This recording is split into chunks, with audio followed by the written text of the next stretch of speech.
Silakan duduk Bapak Ibu Saudara, Shalom. Terima kasih tim Praise and Worship.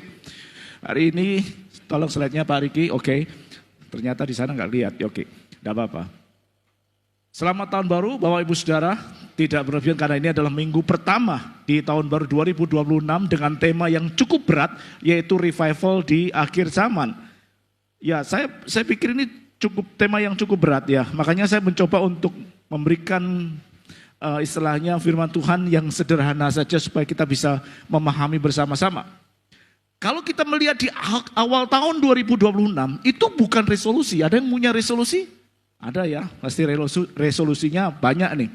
Tapi bukan sekedar resolusi yang saya tanyakan, tetapi apakah nanti pada akhirnya nanti kita di akhir tahun 2026 tetap setia, tetap di dalam Tuhan, dan tetap imannya tidak berubah. Itu yang paling penting, bukan resolusinya sekarang ini. Meskipun itu juga menjadi bagian dari kehidupan kita.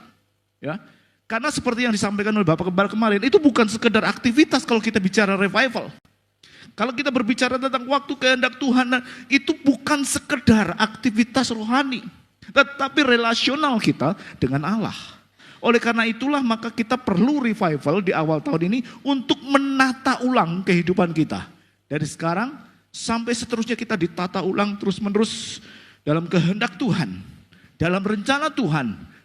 Itu yang terpenting, bukan untuk saya saja, untuk saudara saja ya. Saya juga seperti itu. Ibarat kalau kita di rumah punya jam dinding, mungkin aktivitas rohaninya kita masih pakai.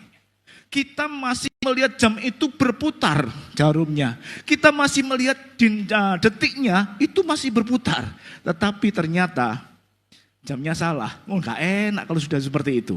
Oleh karena itu perlunya kita ngomong revival di sini yang kita harus pelajari bersama-sama.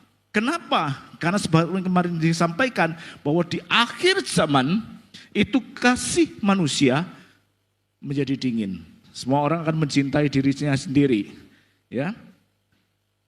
Oleh karena itu saya ngulang sedikit yang disampaikan bahwa revival bukan sekedar istilahnya event, bukan sekedar untuk program.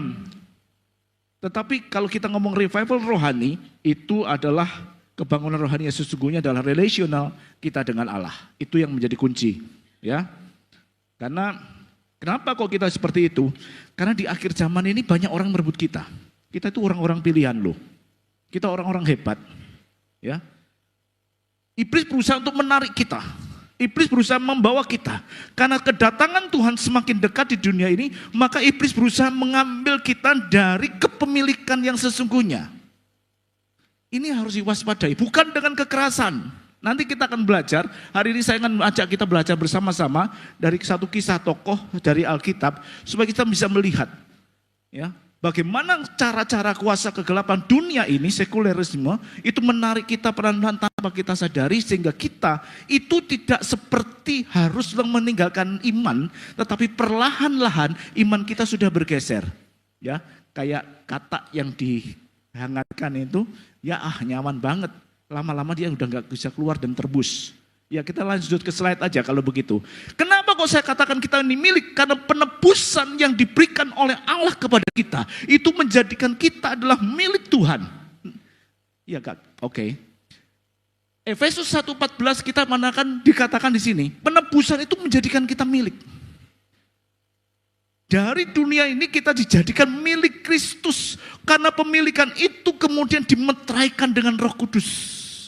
Jadi kalau kita punya hak atas tanah, ada meterainya. Itu sertifikat yang asli. Sekarang ini kita juga bisa. Dengan penebusan darah Kristus di ayat yang sebelumnya, kita dimeteraikan oleh Roh Kudus sehingga kita sepenuhnya menjadi milik Tuhan. Sepenuhnya menjadi milik kerajaan Allah. Sepenuhnya menjadi milik Tuhan. Nah kita ini sebagai milik Allah, iblis di akhir zaman ini juga gencar untuk menarik kita kembali kepada kuasanya dulu. Kalau istilah yang saya pernah pakai itu rebranding, ya, di branding ulang. Rebranding, mungkin tahu lah kalau saya ngomong branded, pasti tahu merek terkenal. Tetapi kalau di rebranding belum tentu, ya. Di rebranding ulang. Nah hari ini kita berbicara tentang tokoh Daniel. Bagaimana sepak terjang dia di dalam dunia ini, Di zaman kekuasaan Nebukadnezar, dia diberi branding ulang. Saya akan berikan di sini. Karena Daniel itu bukan hidup di zaman yang semuanya tertata dengan kehidupan rohani yang luar biasa, tetapi di dalam kehidupan tata Babel dan kawan-kawannya, ya. Kalau kita membaca di Daniel 1 ayat 5 sampai 6, di sini saya enggak tuliskan, tetapi kita bisa melihat di situ bahwa Daniel itu adalah tawanan Yehuda yang dibawa ke Babel sebagai tawanan. Dan Daniel dan kawan-kawan itu bukan sembarang orang. Mereka adalah pemuda-pemuda yang luar biasa, pemuda-pemuda yang pandai, sehingga mereka mau diperkerjakan di dalam kerajaan Babilonia oleh Raja Nebukadnezar. Karena mereka mau diperkerjakan, Nebukadnezar ingin semua seluk-beluk tentang Yehuda itu dibuang. Seluk-beluk tentang latar belakang Yehuda itu dibuang. Dan dia harus belajar di Babilonia dengan hukum-hukum, tata negara, etika, dan semua hal tentang Babel. Tentang Babel, semuanya harus, karena dia nanti akan bekerja kepada raja supaya dia bisa loyal juga kepada Raja Babilonia. Saya hanya sebutkan di sini di ayat yang ke-7. Pemimpin pegawai istana itu memberi nama lain kepada mereka, Daniel, Belsasar, Hananya. Daniel dinamai Belsasar, Hananya dinamai Sadrak, Misael dinamai Mesak, dan Asarya dinamai Abednego. Karena dia dalam kekuasaan Raja Babilonia, dan dia mau rebranding ulang, mau dijadikan milik. Maka dia mencoba untuk mengkalkulasi dengan mengganti nama. Yang pertama, ya. Jadi Pak Mesak itu nama Babel itu sebenarnya, ya, Misael. Kalau misalnya ya udah. Jadi yang pertama dia mencoba untuk cuci otak, rebranding dengan mengganti namanya dari nama-nama yang Yehuda stylenya menjadi nama Babilonia style. Itu yang pertama untuk supaya dia mau merebut. Ya, kemudian yang kedua itu budayanya diganti. Kita tahu budaya di dalam Babilonia adalah penyembahan berhala. Tetapi kita melihat di sini bahwa mereka dari penyembahan kepada Allah hidup kepada penyembahan berhala. Saya coba berpacu dengan waktu karena yang penting ada di belakang, ya. Kemudian pola pikir diganti. Pola pikirnya diganti. Kenapa kalau pola pikir diganti? Kita bisa melihat bahwasanya di istana mereka harus belajar bahasa dan tulisan Kasdim. Kalau Bapak lihat di dalam Daniel 1 ayat dan 1 dan seterusnya, mereka harus belajar dengan bahasa dan tulisan Kasdim. Siapakah orang Kasdim itu yang disebut dengan Chaldeans? Mereka adalah orang-orang Babilonia yang pinter. Mereka orang-orang yang cakap. Sehingga mereka itu benar-benar menjadi ahli gitu ya. Orang-orang yang luar biasa. Sehingga apa saja ahlinya? Astrologi, astronomi, perhitungan kalender, apalagi ilmu gaib kuno. Banyak ilmunya. Tetapi kalau kita melihat di sini bahwasanya mereka meskipun mahir dan mereka duduk di dalam pemerintahan Raja Babilonia sebagai penasihat raja, duduk di dalam pemerintahan Babilonia sebagai istilahnya posisi-posisi kunci. Bahkan mereka punya penelitian-penelitian mungkin ya, atau pertahanan atau apapun juga yang dikaitkan dengan keahlian mereka di dalam Babilonia, tetapi masih tetap kalah dengan wahyu Tuhan yang diberikan kepada Daniel. Kenapa? Pada saat itu Daniel dapat menyingkapkan mimpi, mereka tidak. Yang ketiga adalah pola pikir ya, sudah pola pikir. Kemudian yang keempat adalah mengenai selera dan standar yang diganti. Kita lihat bahwa makanan yang diganti. Mereka harus menyantap santapan raja. Santapan raja, enak. Tapi mereka nggak mau. Mereka nggak mau dikontaminasikan. Daniel sendiri mengatakan tidak mau menajiskan diri dengan santapan raja. Ya, sampai di sini paham dulu ya. Jadi mereka berusaha untuk merebut kembali. Saya hanya mengkaitkan bagaimana Babel dulu dan pola Babel dulu itu diterapkan di dalam dunia sekarang. Ingin mencoba mengkaitkan seperti itu. Kan dengan nama diganti, dengan pola pikir diganti, dengan budaya diganti, selera dan standar diganti, itu menggeser. Mereka tidak dipaksa. Nebukadnezar tidak ngomong tinggalkan imanmu, menyembah berhala, belum. Tetapi secara pelan-pelan mereka didudukkan di tempat-tempat yang enak. Didudukkan di posisi yang enak, diberi makanan enak, diberi fasilitas yang enak. Tetapi harus berbicara dengan bahasa dan tulisan Kasdim. Artinya apa? Pola Babel untuk merubah iman, menggeser iman kita, itu bukan dengan paksakan. Nek buat geser gak masa. Tetapi dengan cara seperti itu. Dienakno. Kalau tahu huruf Jawa, dienakno dipangku mati. 20 huruf Jawa kalau dipangku mati. Oke, kita lihat dalam kaitannya dengan di Indonesia sekarang. Karena saya harus cepat, ini harus 10 menit harus sudah selesai. Kita melihat pendidikan sekuler tanpa worldview. Saya menyampaikan ini kenapa? Di pendidikan, di sekolah-sekolah, itu ada pelajaran yang istilahnya adalah logika, normatif, dan seterusnya. Tanpa ada unsur spiritual. Ada unsur spiritual, tetapi dari satu keyakinan tertentu yang dipaksakan secara mutlak, absolut, itu benar. Dan saya 9 tahun itu mengalami pendidikan seperti itu. Sekarang masih ada. Kalau di kota mungkin tidak, ya. Kondisinya seperti itu. Worldview-nya, kenapa bukan salah mereka? Karena kita tidak bisa memberikan worldview kekristenan kepada mereka sehingga kondisi seperti itu mereka bisa memasukkan nilai-nilai di awal. Ya, kemudian yang kedua, konsumerisme dan materialisme. Kalau tujuan kita itu dikatakan sebagai harta yang nomor satu, menggantikan yang lain, kalau dikatakan sebagai dasar landasannya adalah itu, maka itu adalah menjadi satu kesalahan kita kalau meletakkan di dasar. Dan itu ternyata betul dilaksanakan seperti itu. Media entertainment influencer sekarang menjadi bahaya yang terselubung. Orang-orang dengan anak muda dengan TikTok, Instagram, ya TikTok terutama ya, itu menjadi yang luar biasa. Menjadi hukum adalah pada saat seseorang itu yang sering kali didengar, yang sering kali dilihat, itu menjadi hukum. Sama seperti hukum kebiasaan, meskipun salah menjadi hukum, enggak dilaksanakan, dianggap melanggar. Kalau lagi bingung, ada TikTok.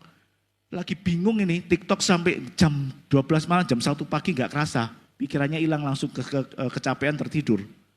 Kalau nggak bisa menjawab sesuatu ada influencer yang menjawab. Apa yang tertera standarnya itu yang di layar, bukan yang di firman. Kemudian terus identitas baru tanpa Tuhan, orang mendasarkan kepada hal-hal yang berkaitan dengan profesi, dengan kaitan dengan prestasi, dengan hal-hal yang mutlak yang dia beroleh, meskipun dia namanya tidak berubah, yang namanya Maria tetap Maria. Yang namanya Yohanes tetap Yohanes, tetapi standarnya sudah berubah. Dan itu terjadi di dalam lingkungan kerja dan seterusnya, itu menjadi satu tekanan yang cukup kuat. Awalnya nggak mau ikut-ikutan markup, ikut-ikutan naikkan nota, tapi semuanya jadi ikut-ikutan juga. Inilah yang terjadi di dalam kondisi sekarang ini ya, yang terjadi di dunia. Nah, hari ini kita berbicara tentang tokoh Daniel, supaya apa semua yang ada di dalam ini tidak terjadi. Saya kasih simple, ini sebagai latar belakang dengan kata amin. Ada amin? Amin? Amin. Amin. Selesai kalau amin. Itu bukan penutupan doa, tetapi ini adalah ilustrasi yang pokoknya dari kata ini kita bisa mempelajari. Yang pertama adalah life with God.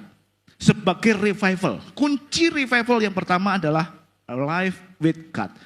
Hidup bersama Allah. Ini bukan sekedar aktivitas, bukan sekedar religius, tetapi relasional. Hidup di tengah sistem yang mati seperti Daniel. Kita masih tetap hidup. Ya, kita tetap masih bisa melakukan yang baik. Di dalam Daniel 1 ayat 8, Daniel berketetapan hati untuk tidak menajiskan makanan raja. Artinya apa? Disodorkan sesuatu yang enak, diberikan fasilitas, tetapi dia berketetapan hati. Saya mau hanya sesuai dengan kehendak Tuhan. Ya, tidak mau menajiskan dirinya. Sekarang ini banyak sekali kegiatan-kegiatan dari anak-anak Tuhan yang kelihatannya hidup. Jamnya di dalam rumahnya masih berdetak, detiknya masih jalan, tetapi waktunya tidak tepat. Itu mati, ya, itu mati. Wahyu 3:1 dikatakan, dan tulislah kepada malaikat jemaat di Sardis, inilah firman dia yang memiliki ketujuh roh Allah dan ketujuh bintang itu. Aku tahu segala pekerjaanmu, engkau dikatakan hidup padahal engkau mati. Jadi kita dituntut untuk bisa hidup alive bersama Allah, bukan mati. Jam dinding itu hidup, tetapi pada dasarnya dia adalah mati, ya, mati. Seperti jemaat di Sardis. Nah, apa sih yang dimaksudkan dengan alive yang ini? Next, ya kita lihat lagi. Di dalam Efesus 2:4-5 dikatakan, tetapi Allah dengan rahmat oleh karena kasih-Nya yang besar yang dilimpahkannya kepada kita, telah menghidupkan kita bersama-sama dengan Kristus, sekalipun kita telah mati oleh kesalahan kita, oleh kasih karunia kamu diselamatkan. Jadi ketahuilah Bapak Ibu, bahwa alive with God, kita itu dihidupkan bersama dengan Kristus. Hidup bersama dengan Kristus. Itu artinya Allah bukan di hari Tuhan di hari Minggu. Gak cuma menyembah Tuhan di hari Minggu aja. Allah bukan hanya hadir di dalam gereja saja. Tetapi dalam pekerjaan kita, kita hidup bersama Allah. Di dalam toko kita hidup bersama Allah. Di dalam segala aktivitas aspek kehidupan kita hidup bersama Allah. Kemudian yang kedua, menjaga iman tetap di tengah sistem dunia yang tidak nyaman. Daniel kita tahu dalam kisah ini, ada satu dekrit dari Raja Nebukadnezar yang mengatakan pada hari ini untuk mencari kesalahan Daniel karena tidak didapati. Hanya di dalam sembahyangnya kepada Allah. Sehingga mereka mencari celah untuk mencelakakan Daniel dan dikeluarkanlah dekrit. Kalau seandainya pada hari yang sudah ditentukan mereka kedapatan menyembah bukan kepada Allah yang ada di Babel, maka mereka akan masukkan ke gua singa. Dekret sudah dinyatakan. Dan Daniel tidak mengatakan, aku aman enggak ya untuk sembahyang? Aku bisa mau setia enggak? Dia tengok-tengok aman enggak kalau aku berdoa? Dia tetap melakukannya, berdoa 3 kali sehari untuk berlutut kepada Tuhan. Tetap menyembahyang. Meskipun dia masuk ke gua singa. Kemudian yang kedua adalah memiliki kepekaan rohani karena hidup bersama Allah. Meskipun ada dekret yang sudah ada tadi. Jadi itu bukan masalah. Kenapa? Pada saat dia hidup di dalam kondisi seperti itu, dia tidak menjadi khawatir. Dia tidak menjadi takut. Dia harus lalui semua meskipun harus masuk ke gua singa. Meskipun dia harus masuk ke gua singa, dia lakukan. Dan kepekaan rohani ini kita bisa melihat bahwasanya dia tidak sendiri. Dia merasa bahwa Tuhan beserta dengan dia. Next. Kemudian yang terakhir memiliki keberanian karena tahu bahwa kehidupan spiritual itu bukan lahir di dalam KKR, tetapi lahir dalam hubungan interpersonal antara dia dengan Allah. Kedua adalah move with God, bergerak di dalam Allah. Banyak orang hidup dalam aktivitas rohani, tetapi tidak semua bergerak dalam kerohanian. Seperti jam dinding itu, kalau alive with God itu menghidupkan, kalau move with God itu mengarahkan. Jadi setelah hidup diarahkan, ya. Seperti itu. Move with God bukan sibuk dengan Tuhan. Dia tidak sibuk dengan hal-hal yang kondisinya seperti itu. Maka pada saat dekret itu terjadi, Daniel sendiri dia tidak frustasi. Karena dia tahu dia punya kuasa, dia tidak show of power. Ya, tak kutuk jadi kodok, enggak. Tetapi dia membawa teman-temannya untuk masuk di hadirat Allah, dia berserah kepada Allah, memohon kasih sayang Allah. Ya, dia tidak sibuk. Kalau ini dengan aktivitas rohani karena dia punya kuasa, tak doakan supaya mati semua, enggak. Tetapi dia melakukannya dengan baik untuk untuk bersama-sama meminta petunjuk dan kasih sayang Allah. Ini dalam kaitannya untuk menafsirkan mimpi. Kenapa? Raja Nebukadnezar bermimpi. Mimpinya apa? Enggak tahu. Artinya mimpi apa? Enggak tahu. Jadi semua orang pintar di sana, nanti kita akan baca ayatnya. Semua orang pintar harus bisa menjelaskan mimpi dan maknanya. Lah bagaimana Pak? Mbak Devi tahu enggak saya mimpi apa semalam? Dan artinya apa? Enggak tahu. Tetapi kalau tidak, semua akan dipenggal kepalanya. Daniel tidak, meskipun orang yang penuh hikmat, dia tidak show of power. Dia mengajak untuk mencari hadirat Allah. Mengajak saudara-saudaranya dalam persekutuannya untuk memohon belas kasihan Tuhan. Maka mereka berdoa. Kemudian yang move itu artinya taat dalam pimpinan Roh Kudus. Dia berani pada keluar dari zona nyaman dan tidak memaksa Tuhan. Pokoknya harus sesuai dengan rencanaku. kalau aku dibeginikan nanti aku harus berdoa kepada Tuhan, semuanya akan gagal.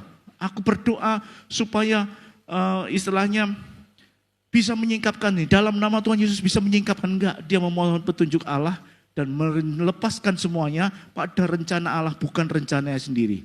Kita yang sering kali terjadi adalah kita mau memaksakan rencana kita itu terus, Mas. Next satu lagi, memaksakan kehendak kita supaya Allah mengikuti kita, ya, supaya Allah mengikuti kita. Tetapi itu tidak dilakukannya. Makanya mereka bersepakat untuk berdoa mentablas kasihan Tuhan supaya diberitahukan semua mimpinya. Fleksibel tapi tidak kehilangan prinsip. Dia tetap hidup di dalam lingkungan seperti itu, hidup di dalamnya, hidup di dalam lingkungan Babel. Tetapi dia tidak kaku. Dia hidup bekerja dengan prinsip Babel. Dia hidup dalam sistem Babel. Dia hidup dalam bahasa Babel. Dia hidup dalam struktur Babel. Tetapi tidak pernah menyembah Allah Babel. Itu yang dimaksudkan life with God. Kita di sekuler hidup di tengah-tengah orang kafir. Sistem mereka, aturan mereka, hukum mereka. Tetapi kita tidak pernah mengikuti apa yang vital yang ditentukan. Karena kita fleksibel, artinya kita bisa moving dengan apa saja, tetapi prinsip tidak pernah menyembah Allahnya Babel. Dan kondisi seperti ini kita bisa membuktikan, kalau pada saat mereka minta pimpinan Roh Kudus, semua orang pinter yang ada yang tadi saya sebutkan sebagai Kaldean, orang Kasdim tidak bisa membukakan mimpi. Hanya mereka yang bisa karena kasih sayang Allah.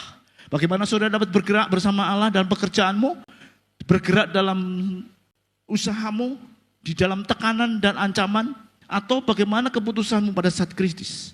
Bisa enggak kita bergerak bersama Allah? Bergerak bersama Allah itu memberikan arah, menghidupkan. Kita tahu jamnya hidup, ya, menghidupkan, ada baterainya menghidupkan, jamnya bergerak, arah memberikan arah yang tepat. Jadi jamnya itu tepat dan benar. Bisa dipahami? Tepat dan benar. Jamnya hidup, alive, kemudian move itu memberikan arah tepat dan benar. Kemudian yang ketiga adalah end with God. Mengakhiri dengan Tuhan. Kenapa kok selalu seperti ini Bapak Ibu Saudara? Karena perjuangan kita bukan berhenti sampai di sini. Iman kita tidak diuji sampai sekarang ini. Tetapi pada saat tidak ada mukjizat, pada saat doamu tidak terjawab, pada saat semuanya segala jalan buntu, masihkah kita punya iman? Pada saat semuanya seakan-akan tidak ada akhir, dan semuanya tidak berpihak kepada kita, masihkah kita bertahan? Orang yang bertahan sampai pada kesudahannya, dia yang akan menang. Ya, 2 Timotius 4:7 mengatakan, aku telah mengakhiri pertandingan yang baik, aku telah mencapai garis akhir dan memelihara iman. Itu yang diucapkan Paulus dan menjadi ucapan kita. Bagaimana revival kita, makanya saya di awal tidak katakan bahwa resolusi yang penting, tetapi akhir yang penting. Resolusi sekarang hanya planning, tetapi akhir nanti adalah bagaimana Anda dan saya masih bisa bertahan dan berdiri di dalam iman atau tidak. Menyelesaikan pertandingan sampai garis akhir atau tidak. Daniel menyelesaikan, ya. Daniel menyelesaikan, ayatnya di sini. Dan dia 3 zaman, Nebukadnezar, Belsasar, dan Raja Darius. 3 periode dalam lingkungan yang sama, sistem Babel. Dalam lingkungan sama, struktur Babel. Tetapi 3 periode raja ini, dia tidak pernah menyembah Allahnya Babel. Tidak pernah menyembah Allahnya. Dia mengakhiri pertandingan dengan baik sampai ketiganya. Dan ada hadiah tentunya yang diberikan Allah. Coba next. Hadiah yang diberikan Allah kepadanya tentu ada. Ya. Matius 24 ayat 13 katakan, orang yang bertahan sampai akhir akan selamat. Yesus mengatakan seperti itu. Dan kemudian kita dikatakan di sini Daniel 12 ayat 13. Tetapi engkau pergilah sampai tiba akhir zaman dan engkau akan beristirahat dan akan bangkit untuk mendapat bagianmu pada kesudahan zaman. Bayangkan Bapak Ibu Saudara, dengan bertahan di dalam sistem dunia, tetap alive, tetap move with God, dan mengakhiri dengan Allah, akan mendapatkan bagiannya. Karena orang iman itu tidak diuji saat ada mujizat. Iman itu diuji pada saat kita diperhadapkan kepada sesuatu yang tidak enak. Daniel bisa mengatakan seperti itu. Dia bisa sampai kepada kesudahannya. Sampai kesudahannya. Ya. Life with God memberi hidup, move with God memberi arah, and with God memberi makna pada kehidupan kekal. Ya. Kurang satu ya. Masih ada waktu. And yang terakhir apa? Next. Never doubt with God. Tidak pernah meragukan Allah sedikit pun. Itu penting bagi kita, ya. Karena revival yang sejati diuji bukan saat mujizat terjadi, melainkan saat Tuhan tidak segera menjawab doa dan pergumulanmu. 21 hari Daniel berdoa. Itu seperti mentok di langit-langit atap rumahnya. 21 hari dia berdoa, tidak ada jawaban, tidak ada tanda, tidak ada sesuatu yang menunjukkan bahwa Allah mendengar doanya. Padahal dia tahu hubungannya dengan Allah itu luar biasa. Padahal dia tahu bahwa relasinya dengan Allah luar biasa. Tetapi 21 hari dia menanti-nanti seperti hilang semuanya itu dan doanya bias. Mentok sampai atap rumah dan dituliskan begitu kan. Sampai akhirnya malaikat Mikael itu mengalahkan penguasa Persia, penguasa yang di udara, sehingga doanya tembus kepada Allah dan didengar oleh Allah. Allah mengatakan, doamu sudah aku dengar. Bagaimanakah kita bisa bertahan pada saat doa kita tidak dijawab? Apakah kita masih meyakini Allah, meyakini janjinya? Apakah kita bisa meyakini kesetiaan Tuhan? Berkat-berkatnya dicurahkan pada kita. Ujiannya ada di sini. Jangan pernah meragukan Allah. Kemarin minggu Bapak Gembala sampaikan keadaan manusia di akhir zaman. Itu bukan baik-baik saja. Pola-pola Babel akan diterapkan dalam kehidupan kita. Mungkin bukan dengan kekerasan. Tapi saudara akan didinabobokan, dienakkan. Supaya Anda mengikuti. Bisa kompromi. Karena kalau saya terangkan yang di awal tadi. Kondisi-kondisi seperti itu tidak dipaksakan, tetapi saudara dibuat bergantung kepada dunia. Saudara dibuat didinabobokkan supaya apa? Tidak bisa lari dengan yang lain. Ya, memang agak panjang kalau dijelaskan. Tetapi situasi kondisi inilah yang membuat kita harus tetap bertahan. Daniel bertahan. Ya, dia harus masuk ke gua singa. Dia harus masuk ke gua singa karena mempertahankan imannya. Dia yakin life with God, move with God. Dia nggak ada keraguan dengan Allah, maka dia harus masuk ke gua singa. Dan yang luar biasa, teman-temannya yang disebut Sadrak, Meshach, dan Abednego juga mengalami hal yang sama pada saat ada patung Nebukadnezar yang harus disembah. Dia jawabannya di sini katakan apa? Allahmu yang yang kedua ya, tidak ada gunanya kami memberi jawab kepada Tuanku. Gak ada gunanya wis. Kalau ngomong apa, mau hukum aku, hukum aja. Mau masuk ke dapur api, masukkan saja. Gak ada gunanya. Karena apa? Jika Allah yang kami sembah itu sanggup melepaskan kami, maka dia akan melepaskan. Tetapi jika tidak, seandainya tidak, kami tidak akan memuja dewa Tuanku dan tidak akan menyembah patung emas yang Tuanku dirikan. Keyakinannya kepada Allahnya itu luar biasa. Keyakinannya kepada Allahnya tidak diragukan. Tidak pernah sedikit pun goyah.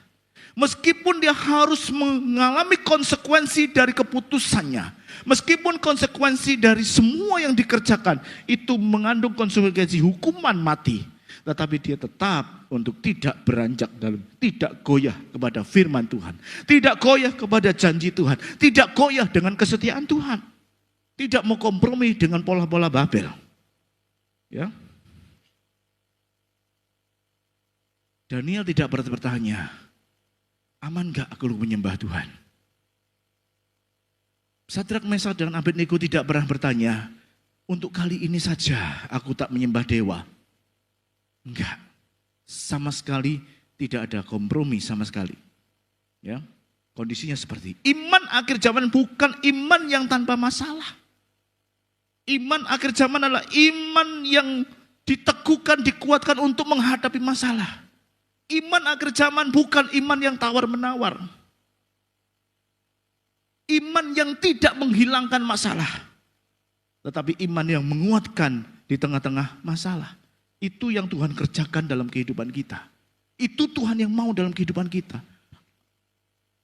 Pas waktunya, terakhir. Next. Amin. Ya. Saya ulang sedikit. Bagaimana prinsip revival di akhir zaman, di awal ini, di minggu pertama ini kita sampaikan adalah bagaimana revival itu diawali dengan hidup bersama Allah. Itu kan memberikan kehidupan rohani yang menyala-nyala, kehidupan kasih mula-mula yang menyala-nyala, yang tidak tergeser untuk apapun juga. Itu alive with God. Dan itu harus kita hidupi dalam kehidupan kita, bukan sekadar ritual, bukan sekadar aktivitas, rutinitas, tetapi relational kita kepada Allah. Itu alive with God. Kalau kita sudah dihidupkan, maka seperti jam dinding itu harus tetap, maka kita harus memberi arah, yaitu langkah yang selaras dengan Allah, move with God. Kita berjalan searah dengan Allah, kita berjalan sesuai dengan rencana Allah, bukan memaksakan rencana kita untuk dilaksanakan. Tetapi kita bertanya, rencanamu apa Tuhan? Terjadilah dalam hidupku. Jadikan aku menjadi penggenap dari semua rencanamu. Karena rencanamu tidak ada yang gagal. Dan rencanamu adalah rencana yang memberikan hari depan yang penuh dengan harapan. Tidak ada yang gagal. Kalau kita mau menggagalkan, itu berarti kita masuk ke pola Babel. And with God, kesetiaan sampai akhir. Karena setia sampai akhir itu diberikan mahkota kehidupan. Karena setia sampai akhir itu tidak akan ditinggalkan. Dan Allah meminta revival di akhir zaman itu bukan sekedar di awal dengan baik, tetapi finish well juga baik. Ya, finish well pasti baik lah. Juga finish well. Finish well. Dan untuk sampai seperti Paulus mengatakan, aku telah mengakhiri pertandingan dan baik, dan aku telah memelihara iman. Itu bukan sekedar ngomong, tetapi perjuangannya itu banyak. Pergumulannya banyak. Permasalahannya banyak. Siksaannya banyak. Tekanannya banyak. Sampai pada akhirnya dia mengatakan, aku telah mengakhiri pertandingan dengan baik dan telah memelihara iman. Siap gak kita? Kalau saya di Satpam biasanya gini, siap 86, aman terkendali. Saya katakan aman terkendali sudah ngomong belum, sudah periksa belum? Kalau dia ngomong cuma latah, aman terkendali gak periksa, ya pasti kena lah. Kita juga ngomong, aku telah mengakhiri pertandingan dan baik. Sekarang masih setengah perjalanan mas, mbak, kita masih belum. Kita sama-sama saling menasihatkan, sama-sama saling mendukung, sama-sama mendoakan, supaya kita semua finish well dengan baik. Amin. Itu yang Tuhan kehendaki dalam kehidupan kita. Gak ada. Daniel saja butuh Sadrak, Meshach, Abednego ketika ada masalah.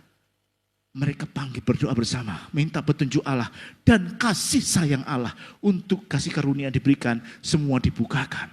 Dan terakhir adalah never doubt with God. Kurang with ya. Never doubt with God. Iman yang tidak pernah meragukan Allah sampai kapanpun.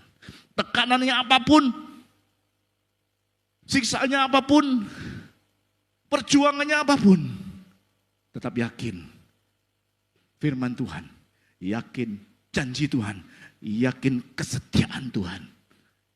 Amin. Amin. Kita menghidupi gampang ya, amin gitu dok kan.